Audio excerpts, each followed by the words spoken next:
হাজারদুয়ারির ঠিক বিপরীত দিকে রয়েছে ইমামবাড়া। মনে করতে পারেন এটি সামাজিক শান্তিপ্রিয় একটি মিলনস্থল।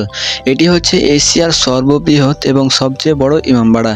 এটিকে প্রথমে চন্দন কাঠ দিয়ে তৈরি করা হয়েছিল, যেটি দুবার পরপর পুড়ে যাওয়ার ফলে নবাব ফেরাদুন শাহ 1846 সালে এটিকে পুনরায় ইট পাথর দিয়ে নির্মাণ করেন।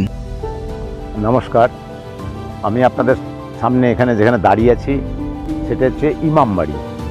এই যে সামনে যে আপনারা সাদা যে বড় বাড়িটা দেখছেন, এই বাড়িটার নাম হচ্ছে ইমামবাড়ি। এই ইমামবাড়ি মুসলিমদের যে একটা মহরম বলে একটা মাস আসে, এই মহরম মাসে ইমামবাড়িটা চাঁদ দেখে 1 তারিখ থেকে 9 তারিখ এই ইমামবাড়িটা খুলে দেয়। এই ইমামবাড়ি একটা শোকের স্থান। অনেক জায়গায় আপনারা দেখেছেন কালো পোশাক পরে ছোড়া দিয়ে বুক কেটে পিঠ কেটে হাই হুসন করে যে মাতমটা করে, সেটা হচ্ছে মহরম একটা শোকের স্থান। তাই মহরম মাসে এটা চাঁদের 1 তারিখ থেকে 9 তারিখ প্রতিটা ধর্মের মানুষের জন্য 9 দিন খুলে দেয়। ওই 9 দিন এখানে আসবেন, একদিকে মেয়ের একদিকে ছেলেরা থাকবে, এটাকে বলা হয় মুসাফিরখানা বা অতিথিশালা।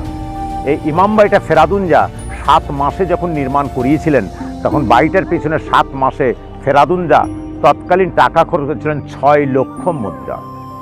এই ইমামবাড়া আপনার এখন যেটা বর্তমান দেখছেন, এর আগে এত বড় ইমামবাড়া যেটা ছিল এত বড় ছিল না। এর আগে যে ইমামবাড়াটা ছিল এর থেকে ছোট আকারে, যেটা খোদ সিরাজউদ্দৌলা চন্দন কাঠ দিয়ে 1755-তে তৈরি করেছিলেন। তাহলে সিরাজউদ্দৌলা চন্দন কাঠের 55 বা কেউ 56 বলে, তো যখন তৈরি করিয়েছিলেন সিরাজের চন্দন কাঠের ইমামবাড়িটা কি হলো, 1756 থেকে 1842 পর্যন্ত ছিল।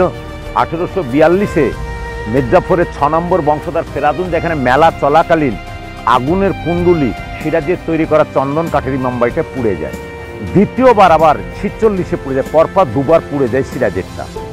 এই সিরাজের বাড়িটা দুবার ইমামবাড়িটা পুড়ে যাওয়ার পর ফেরাদুন শাহ 1847 সালে আবার চুন সুরকি দিয়ে এটাকে 7 মাসে তৈরি করিয়ে নাম দিলেন ইমামবাড়া। তাই এটা ধর্মীয় স্থান, একদিকে মেয়ে একদিকে ছেলেরা থাকবে, তাই এটাকে গেস্ট হাউস বা মুসাফিরখানা বলা হয়।